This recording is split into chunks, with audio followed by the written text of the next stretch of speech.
Madison Russo. Madison Russo. Madison Russo. Madison Russo.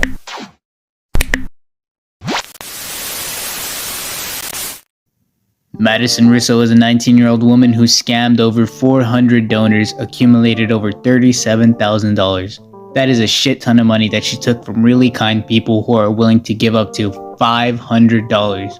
Holy shit. While scamming these people who thought they were helping, this bimbo took private donations from businesses, non-profitable organizations, school districts, and private citizens. With this much support, it really goes on to show you that people aren't so bad. But too bad their good deed wasted their time and money on this piece of shit of a person. Russo used social media to spread her sob story to people by saying she has acute lymphoblastic leukemia, stage 2 pancreatic cancer, and a tumor the size of a football that wrapped around her spine. And on February 10th of 2022, quite possibly the worst day of my life occurred. I got the call from my oncologist and they found a mass on my pancreas, and I had stage 2 pancreatic cancer at just 19 years old. And people felt bad for her, so they spread her messages across social media and to news outlets who took her story in, making more people aware of her struggles. So people gathered together and donated to help make an impact on someone's life. But surprise, well, it's not a surprise. She stabs him in the back because her story was all made up. The GoFundMe page set up for Madison was allegedly established on her behalf by a man named Tom Boland. And this man is someone I'll come back to. Madison was also a guest speaker at St. Ambrose University, the National Pancreas Foundation in Chicago, OHL Foundation, and was on a podcast with Project Purple. The fact that she was a guest speaker for these foundations is just messed up, because some of these people who helped her had people taken away due to cancer, so seeing them waste resources on someone who only wanted money must have been heart-shattering. Madison Russo was caught lying when her medical records were obtained and confirmed Russo never was diagnosed with any form of cancer or tumor from any medical facility in the area.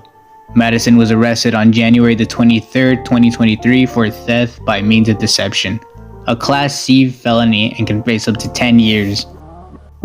While all of this transpired, police got a search warrant to enter Madison's apartment and recover the following: medical equipment such as an IV pole, IV tubes, and medical bandages, a 2023 Kia Sportage, $346 in cash, an iPhone with a black case, a brown wig, most likely the wig she used for her speech, 2 different planners, 4 pages of emails from Coachella, financial statements with bank information including information about another person, 2 prescription bottles prescribed to another person, receipts, gift cards, and a Michael Kors purse. Some of these items will be used in her trial, which begins on March the 2nd. Madison was taken to Scott County Jail, and on the same day she was bailed out after a man named Tom Boland paid her $10,000 bail. And yes, this is the guy who started the GoFundMe for Madison. I honestly don't know how he's connected to Russo in any other way, but there are theories online, but I think they're just a stretch. The way her lie was unraveled is because many anonymous witnesses who claimed to be medical professionals pointed out the many discrepancies in her photos from her social media posts to investigators. And soon, many other people started taking notice as well, which led to authorities not finding any medical records.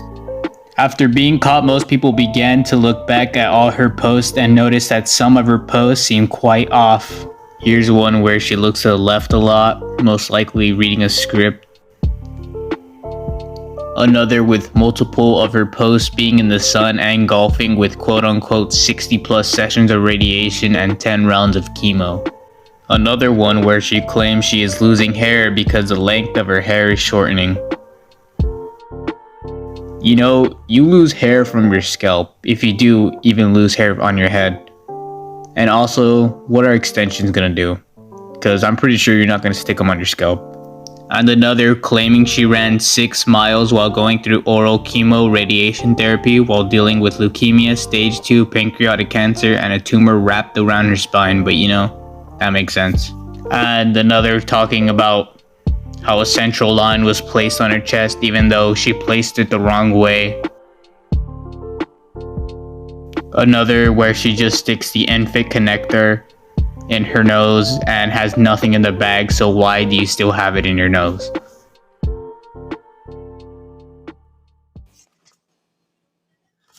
Infinity 500 ml bag.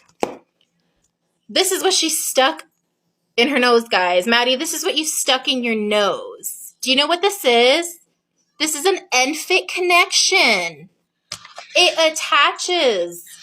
attaches, Maddie, to an extension like this. This part, Maddie, connects to the actual fucking feeding tube that is surgically implanted into my 4-year-old's body. But we just play with this stuff for fun, Maddie.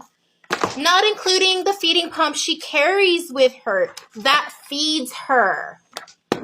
Not including, Maddie, the formula, the vitamins she has to take because her body doesn't get enough nutrients, Maddie. Another problem with these bags, all DME companies have switched to NFIT, Maddie, which is this, NFIT connections, right? So not only is there a shortage on these bags, Maddie, and they're difficult for families who actually need them to get them, you just play with them. You just play with them and stick them up your freaking nose, Maddie. One of the most heinous acts Madison has done so far that truly saddens me is she was in contact with many people who are actually suffering and who need help. She met these people or had conversations online while she pretended to act like she knows what it's like, while feeding them lies about her quote-unquote diagnosis. And her posts are just disgusting. I was honored to get to sit down and have lunch with Blaine, who is a paraplegic after a tragic semi-accident made him endure a spinal cord injury that completely changed his life. I learned of Blaine through a good friend of mine and was always amazed at his story. After connecting on social media, we finally got to meet in person. Blaine is like a breath of fresh air. We have so much in common, being a former John Deere employee himself, biggest golfer, a zest for life, etc. We clicked.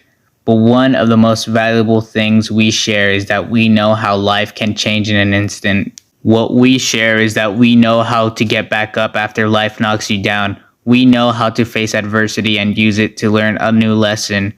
We know that even when times get tough, somebody has to step up and get things done.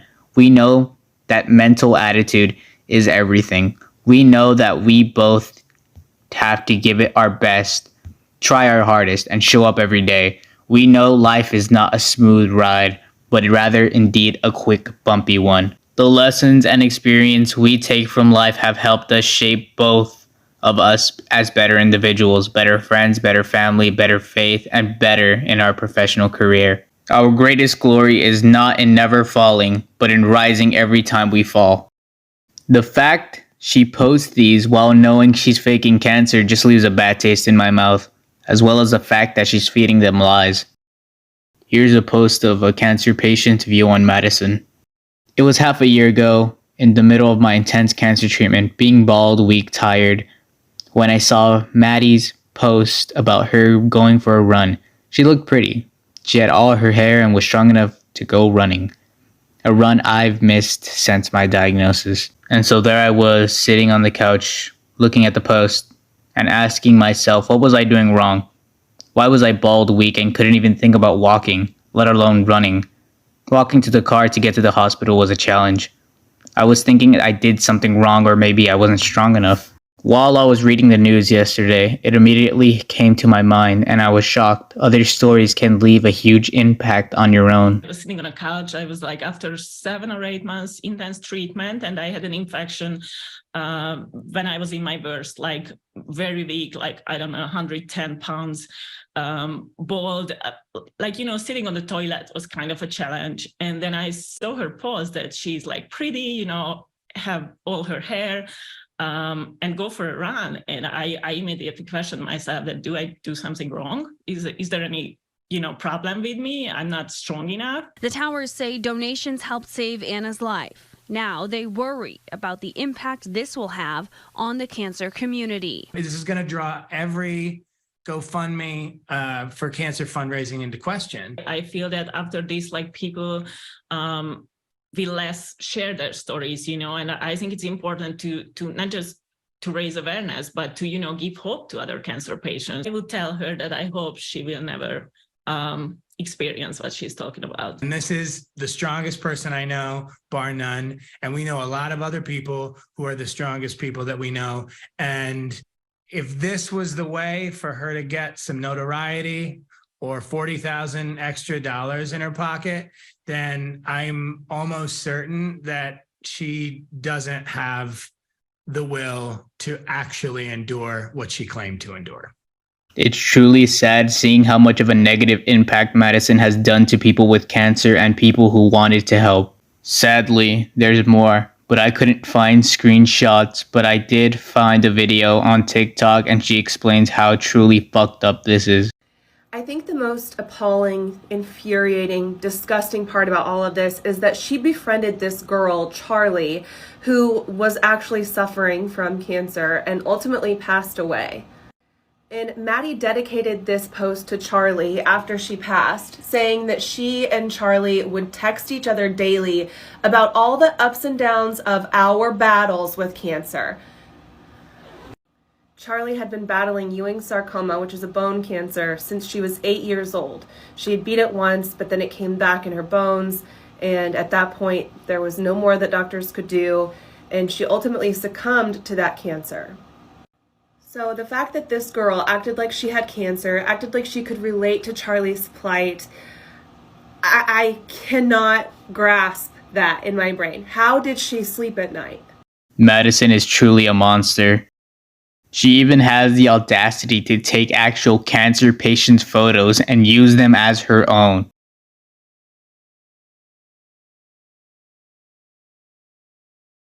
Hey, just a reminder, no one prepared you for what you were going to go through. There was no way you could have been prepared. And you still handled it with grace. And you still did the best that you could.